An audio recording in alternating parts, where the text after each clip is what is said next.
Hello friends. आज के session में हम ये डिस्कस करेंगे कि प्योर एजेंट का कंसेप्ट क्या होता है जीएसटी के अंदर और इसका क्या रोल है, क्या क्या कंप्लायंस की रिक्वायरमेंट है और कैसे ये प्योर एजेंट का कॉन्सेप्ट है जो काम करता है। तो सबसे पहले समझने की ज़रूरत है कि जीएसटी में एजेंट क्या चीज़ है। तो एज पर section 25 of the CGST Act, an agent as a person, including a factor, broker, commission agent, Arthia, delegated agent, an auctioneer, or any other mercantile agent by whatever name card who carries on the business of supply or receipts of goods or services or both on behalf of another। तो agent का मतलब है कि वो किसी दूसरे के behalf पे काम कर रहा है और उसके बिहाफ पे वो जो काम कर रहा है उसके on the basis of that he is getting some commission या कोई शेयर और प्रॉफिट मिल रहा है जो भी है वो। तो वो उसका खुद का नहीं है। एजेंट क्या है, दूसरे का प्रोडक्ट है या दूसरे की सर्विसेज है, उसके लिए ही वो काम कर रहा है। तो ये अलग अलग तरीके की टर्मिनोलॉजी हैं जो मार्केट में अवेलेबल हैं, जैसे कमीशन एजेंट है, आड़तिया है, ऑक्शनियर है। तो अलग अलग तरीके के एजेंट्स होते हैं। अब ये एजेंट तो हमने देख लिया कि एजेंट क्या होता है, मगर ये प्योर एजेंट क्या होता है कि ये समझने की ज़रूरत है कि एजेंट और प्योर एजेंट में क्या डिफरेंस है। अब प्योर एजेंट की कहीं डेफिनेशन एज सच तो कहीं नहीं गिवन है, मगर रूल्स में प्योर एजेंट के बारे में बताया गया है। तो प्योर एजेंट क्या चीज़ है वो हम डिस्कस करते हैं।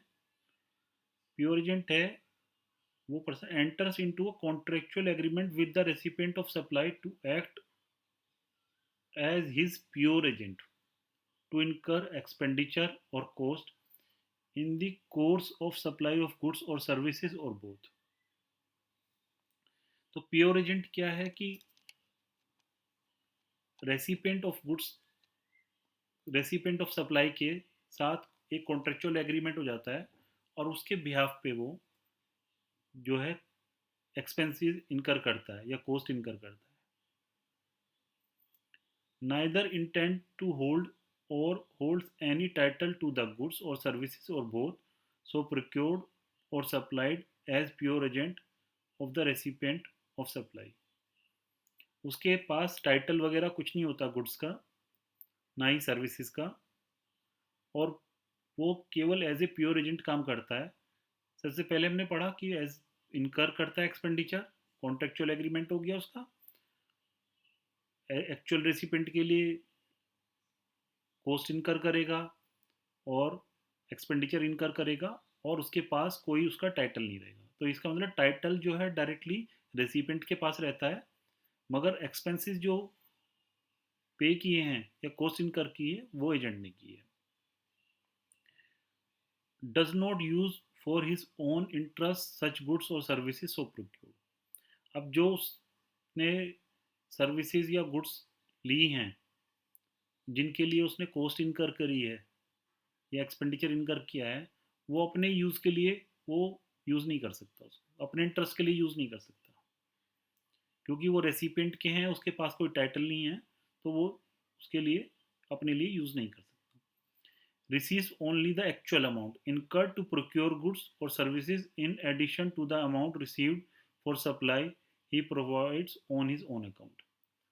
अब क्या है कि वो जो उसने एक्सपेंडिचर इनकर किया है या कॉस्ट इनकर की है, उसका केवल एक्चुअल अमाउंट ही वो रेसिपेंट से चार्ज करेगा, उसके ऊपर कोई एक्स्ट्रा चार्ज नहीं करेगा। हाँ, मगर क्योंकि वो अदर सप्लाई भी दे रहा है, उसके लिए वो अदर सप्लाई देगा और उसके लिए जो भी उसे चार्ज करना है चार्ज करेगा। अब प्योर एजेंट का कॉन्सेप्ट अगर नटशेल में हम समझें तो वो है कि किसी मेरे बिहाफ पे, जैसे एक आदमी के बिहाफ पे दूसरा आदमी ने कोई एक्सपेंसेस किया और वो उतना का उतना ही एक्सपेंसेस उसने ले लिया। जैसे कि हम चार्टर्ड अकाउंटेंट्स हैं, हम क्या करते हैं कि अपने क्लाइंट के लिए कोई टैक्स की पेमेंट करा देते हैं या क्लाइंट के लिए एमसीए की गवर्नमेंट फीस पे कर देते हैं। तो समझ लीजिए जैसे मैंने 5000 की गवर्नमेंट की फ़ीस पे करी है क्लाइंट के लिए, और जब मैंने अपना बिल बनाया जिसके लिए मेरी 2000 रुपये की प्रोफेशनल चार्जेस थे, जब मैंने बिल बनाया तो मैं क्लाइंट से 5000 तो जो मैंने गवर्नमेंट फ़ीस पे की है वो ले रहा हूँ, और 2000 रुपये का अपना प्रोफेशनल फ़ीस ले रहा हूँ। तो मेरा टोटल बिल जो है 7000 का है। तो मगर ये 5000, क्योंकि मैं 5000 पे कोई एक्स्ट्रा बेनिफिट नहीं ले रहा हूँ, 5000 सारा का सारा रिलेटेड टू रेसिपिएंट था, मेरे पास उसका कोई टाइटल नहीं था, वही उसी के अकाउंट में जमा हुए हैं वो फीस जो गवर्नमेंट की है, तो वो मेरे से कोई रिलेटेड नहीं है। तो मैंने एज ए प्योर एजेंट काम किया क्लाइंट के लिए, और मैं 5000 के ऊपर जीएसटी नहीं लगाऊंगा, और 2000 के ऊपर जीएसटी लगाऊंगा जो कि मेरी प्रोफेशनल चार्जेस है।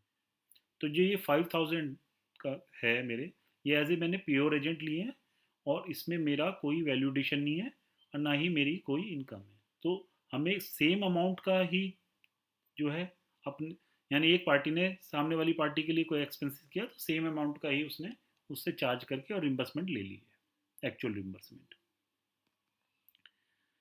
अब क्या है कि इसकी समरी देखते हैं। कॉन्ट्रेक्चुअल एग्रीमेंट हो गया विद द एक्चुअल रेसिपेंट।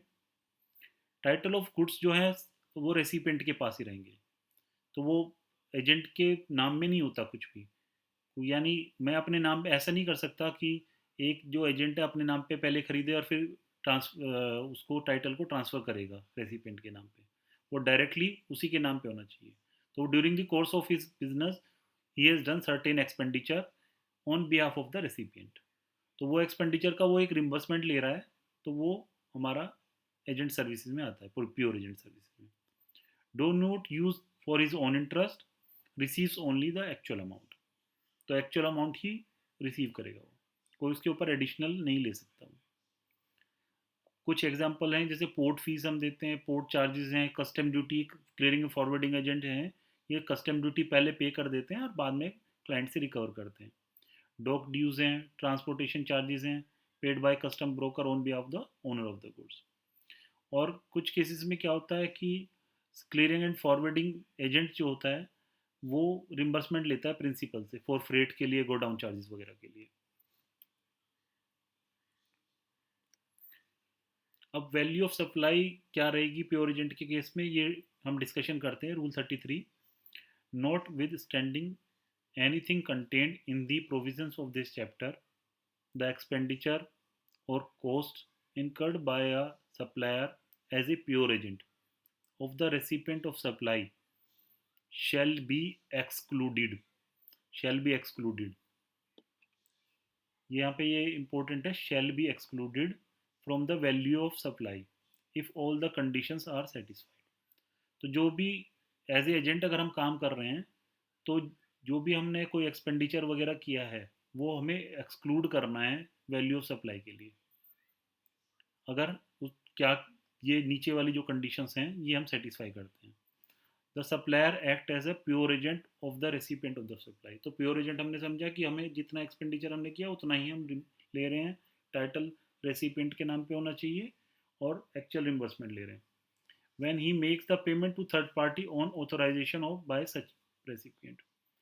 अब एज ए प्योर एजेंट काम कर रहे हैं, तो हम ये वाली कंडीशन सेटिस्फाई करेंगे, तभी हम वो वैल्यू को एक्सक्लूड कर पाएंगे।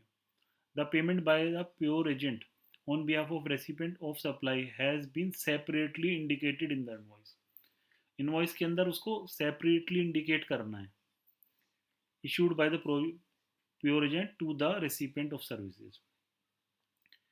जो वो अपनी रिम्बर्समेंट ले रहा है उसको हमें सेपरेटली शो करना है, और जो अपने प्रोफेशनल चार्जेस ले रहा है उसको सेपरेटली शो करना है। तो जो भाई जैसे हमने एग्जांपल देखा था, हमने एमसीए की फ़ीस पे की थी क्लाइंट के लिए 5000 रुपीज़ की, 2000 रुपीज़ हमारे प्रोफेशनल चार्जेस थे। तो हम ऐसा नहीं बना सकते 7000 की एक ही लाइन आइटम की इन्वॉइस बना दें। हमें दो लाइन आइटम बनानी पड़ेगी, एक बनानी पड़ेगी 5000 की जिसमें लिखा होगा कि रिम्बर्समेंट ऑफ एमसीए फीस, और वो 5000 रहेगी, और उसका नीचे हमने सपोर्टिंग भी लगा दी है। और 2000 की हमारी अलग लाइन आइटम रहेगी जो कि हमारे प्रोफेशनल चार्जेस रहेंगे, तो वो सेपरेटली शो करना पड़ेगा हमें। The supplies procured by pure agent from a third party as a pure agent of the recipient of supply are in addition to the services he supplies on his own account. ये जो है कि वो जो supply कर रहा है as a pure agent, वो in addition to of the services है। तो जो वो एक्चुअली वो सप्लाई, जैसे हम प्रोफेशनल हैं, एग्जांपल लिया था हमने कि हम एमसी की फ़ीस पे कर रहे थे क्योंकि हम एमसीए के लिए उसकी आरओसी की फाइलिंग कर रहे थे। उससे रिलेटेड हमें पता चला कि 5000 की फ़ीस भी पे करनी है। तो on behalf of client we have paid the amount and we have taken the reimbursement by separately showing that line item in the invoice. तो ये प्योर एजेंट की कैटेगरी में आ जाएगा, और उसके लिए हमें एक्चुअल जो पेमेंट का प्रूफ है, टाइटल है, वो भी हमें शो करना पड़ेगा कि वो उसी के नाम पे था। तो ये पूरा कॉन्सेप्ट है। प्योर एजेंट के केस में जीएसटी एप्लीकेबल नहीं होता है। जीएसटी केवल उसकी जो ओन अकाउंट में वो चार्ज करेगा वही एप्लीकेबल होगा, जो उसके खुद के प्रोफेशनल चार्जेस होंगे उसी के ऊपर लगेगा। तो प्योर एजेंट का जो कॉन्सेप्ट है जीएसटी के अंदर, वो इसलिए बनाया गया है कि अगर कोई पर्सन किसी के बिहाफ पे एक्सपेंडिचर कर रहा है तो उसकी रिम्बर्समेंट ले रहा है, तो वो जीएसटी के परव्यू से बाहर है और वो वैल्यू ऑफ सप्लाई में नहीं माना जाएगा। अगर आपको ये वीडियो अच्छी लगी तो आप मेरे यूट्यूब चैनल पे जा सकते हैं और उसको लाइक कर सकते हैं। And if you have any questions with regard to pure agent, you can reach me at my WhatsApp number, that is 954 00 22 566, or you can write a mail at ankurkapilca@gmail.com. Thank you so much.